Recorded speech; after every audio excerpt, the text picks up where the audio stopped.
always ask yourself, why development aid? Why is the continent poor? Why? If the lack of hope is too great in Africa, then of course there will be young people who believe they have to seek a new life somewhere else in the world. What do we need to do to make it different? What changes do we need to bring in? What's up, ABJ here. I am a journalist, and a journalist with a lot of passion. So if you are just finding this video for the very first time on YouTube, why don't you just like and subscribe, because I have a lot of interesting content for you. I created this channel because I think we Africans, we need to open our eyes. As the Nigerian man says, you need to shine your eye well. So I think we need to open our eyes to issues that are affecting us across the world. And those issues do not just include the one that we are dealing with right on our doorstep. But the question is, why does the African continent still need development aid? Money from overseas to feed us, to put food on our table, to pay our teachers, to make sure our vehicles move, to make sure we got petrol, even though we have the natural resources. Humanitarian crises have increased in number, complexity, and severity over the last 25 years due to conflicts, natural disasters, and social and economic fragility. Nearly 80 million people are currently in need of humanitarian assistance. More than 50 million people are living in war zones. Why do we still need money from Europe, North America, Asia, China? I'm happy to work in my country, but if I had a good opportunity abroad, I'd also migrate.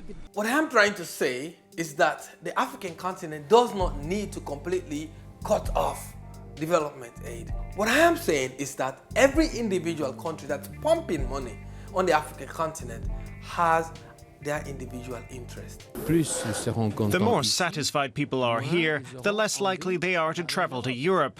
We also have our individual interest, but quite often the true interest of the people is not really considered when these deals are being negotiated. Chancellor Angela Merkel says the world's richest countries should not only be investing more in the continent, but also supplying more military aid. If we work together with you to help your countries, then we also create more security for ourselves. Let me give you a brief analogy, yeah? You have a neighbor, and that neighbor is popping at your doorstep every day with a bowl of food and say, here, eat this, it's for you, it's for free.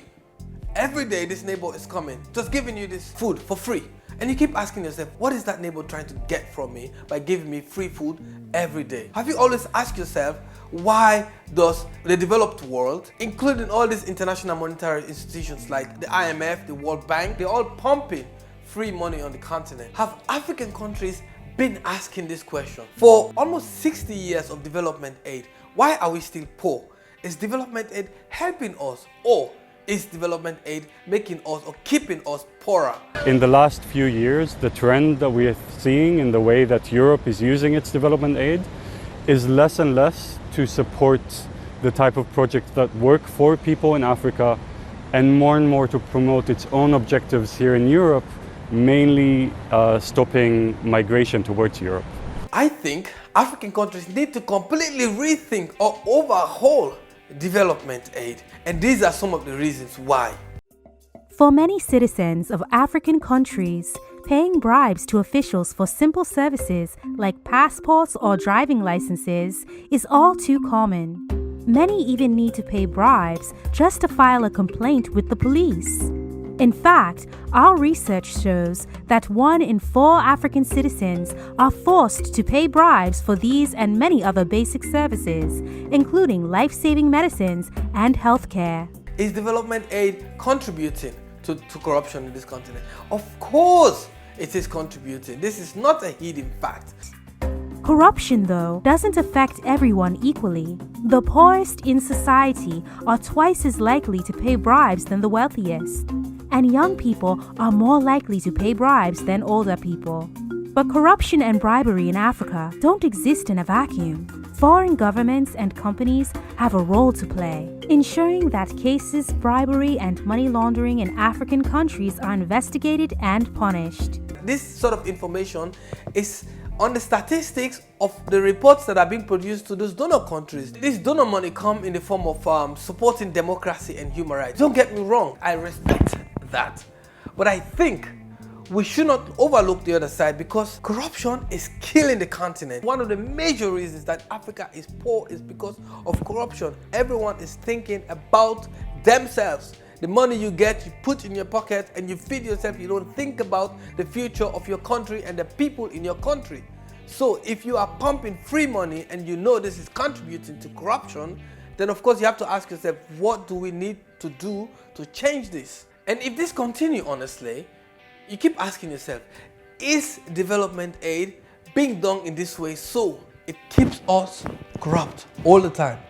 Of course, this free money comes with conditionalities. You see, a lot of our institutions that are being set up, the Gender and Children Affairs Ministry, the Anti-Corruption Ministry, and all of those other ministries, most of them were set up because these are conditionalities that come with the money. And these conditionalities are based on the IMF and World Bank's structural framework. If you want to get a certain amount of money, you need to meet a certain amount of requirements. Likewise, they have a thing called HIPIC, the heavily indebted poor countries. Countries that are having so many debts, and if they want some of these debts to be wiped out by donors, of course they need to meet certain conditionalities, and those conditionalities are often not in our interest. They are in the interest of the people providing the money. So you keep asking yourself, we are setting up ministries, we're setting up institutions, like all the anti-corruption institutions you find across Africa. Were those institutions set up by government because they really intended to fight corruption? I don't think so. Another important point I also want to mention is laziness. Imagine you getting this free money all the time. It doesn't breed creativity. It doesn't create an environment on the African continent where people think that they need to put food on the table. But when you have government institutions that get free money all the time, they do not create schemes like proper tax system, social welfare system. Because you know why? They get the free money, and those free money doesn't make government accountable to people, because if governments are collecting taxes and people are paying taxes and those taxes are not being used properly, people will get concerned when it's about time for election. That's when they try to show a little bit of accountability. But without elections, most often the concentration is just on the thing they do or the things that they do not do. Of course, if development countries, say Germany or Italy or France, wants to help an African country, of course you can pump money there. But that money cannot go directly into financing budgets. That money has to be put aside for specific development projects, not as the core budget of the government. Because when this happens, this creates dependability on that money. The next year, if the government does not work in the interest of the donor country, then of course that money is going to be cut out. And what happens? It leads to a breakdown of a system. Of course, I'm becoming too much of an activist here. I am a journalist and I am an African. And as I said, I have a passion about this. So of course, if you hear me making a bit of an appeal for some of these changes, it is part of my journalistic work, but at the same time, it is part of me being an African. That's all I have time for. I am ABJ. If you like this message, subscribe and hit the notification button so you can be informed when I publish a next video. Catch you in the next one.